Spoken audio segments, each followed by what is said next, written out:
పద్మ అవార్డుల లొల్లైతే రేగుతోందని చెప్పాలా. ఇక మందకృష్ణన్నకి పద్మ అవార్డు ఇచ్చినటువంటి నేపథ్యంలో కాంగ్రెస్ పార్టీ వాళ్ళు కొంచెం వ్యతిరేకత ఆయనకి ఇచ్చిండ్రు. కానీ వీళ్ళకి కూడా ఇవ్వాల్సిందన్న దాని మీద ఈవెన్ మందకృష్ణన్న కూడా కొంచెం అసహనం ఆగ్రహం అయితే వ్యక్తం చేసినటువంటి నేపథ్యం ఉంది.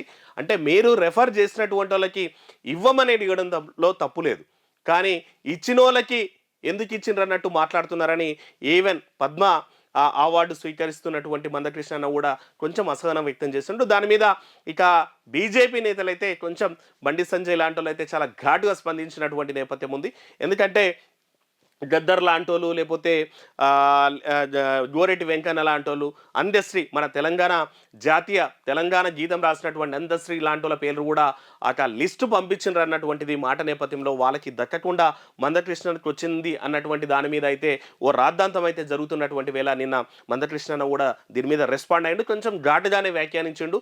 వాళ్ళకి రాలేదు, ఎందుకు రాలేదు, లేకపోతే ఇవ్వండి అని చెప్పేసి ప్రభుత్వాన్ని డిమాండ్ చేయాల్సిందే, కానీ నాకు వచ్చినందుకు వాళ్ళు మరి ఇంకోలాగా ఫీల్ అవుతున్నారు అన్నటువంటిది ఇతను కూడా అసహనం వ్యక్తం చేసిండే. ఇక బండి సంజయ్ గారు అయితే అడుగు ముందుకేసేసి ఇక గతంలో ఈ నక్సలైట్ల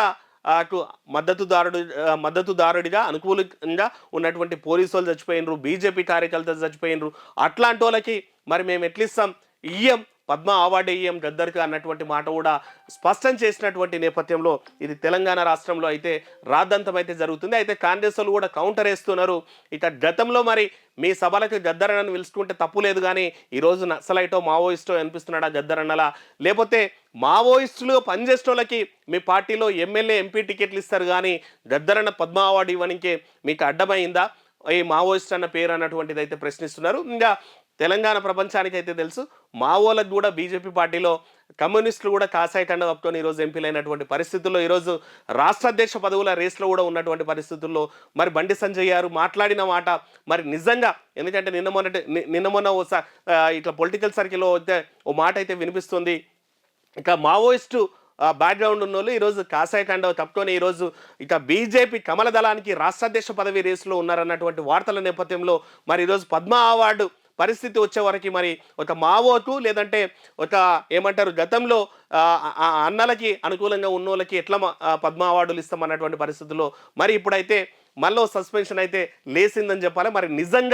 మరి నిజంగా ఆ మావో బ్యాక్గ్రౌండ్ లేకపోతే కమ్యూనిస్ట్ బ్యాక్గ్రౌండ్ ఉన్నటువంటి నేతకు రాష్ట్ర అధ్యక్ష పదవి మరి బీజేపీ ఈయనకి సుముఖంగా ఉందా అన్నటువంటిది $1000 ప్రశ్న అయితే అవుతుంది. మరి ఒకవేళ నిజంగా అది జరిగితే మరి ఈరోజు గద్దరన్న అవార్డు పరిస్థితి కూడా మళ్ళీ ఒకసారి ఇక పొలిటికల్ సర్కిల్లో హాట్ టాపిక్ అయ్యేటువంటి పరిస్థితి ఉంది. మరి చూద్దాం మరి నిజంగా, ఎందుకంటే దాదాపు 10-15 రోజుల నుంచి 10-15 రోజుల నుంచి అయితే ఇక బీజేపీకి కమల దళానికి ఇక గతంలో కమ్యూనిస్టు బ్యాక్గ్రౌండ్ ఉన్నటువంటి నేత ఈరోజు రాష్ట్ర అధ్యక్షుడు కూడా ఇతరన్నటువంటి వార్తల నేపథ్యంలో మరి నిన్న మన బండి సంజయ్ మాట్లాడినటువంటి మాటలు మరి ఆ పదవికి అడ్డంకిగా మారబోతున్నాయి అన్నటువంటిది అయితే సస్పెన్స్ అని చెప్పాలి. ఎందుకంటే నిన్న మన కొద్దిమంది పూర్తిగా ఆర్ఎస్ఎస్ బ్యాక్గ్రౌండ్ ఉన్నోళ్ళు, లేదనుకుంటే కమలదనాన్ని ఫస్ట్ నుంచి కూడా నడిపిన వాళ్ళు ఆ రోజు కమ్యూనిస్టుల నుంచి ఇక అంటే దాడులు, లేదంటే మిమ్మల్ని చంపేస్తామన్నటువంటి తీవ్రమైనటువంటి భయాలు, లేదనుకుంటే కాల్స్ వచ్చిన వాళ్ళు ఈరోజు కమ్యూనిస్టులకు మరి కమలదళ అధ్యక్ష పదవి ఎట్లిస్తారన్నటువంటి ప్రశ్నలు కూడా రైజ్ చేస్తున్నటువంటి వేళ మరి కమలదళ రాష్ట్ర ప్రెసిడెంట్ లేదంటే రాష్ట్ర అధ్యక్ష పదవికి మళ్ళా చిక్కుముడైతే పడ్డదని చెప్పాలి. చూడాలి మరి అది ఎట్లా క్లియర్ అవుతుంది అన్నటువంటిది.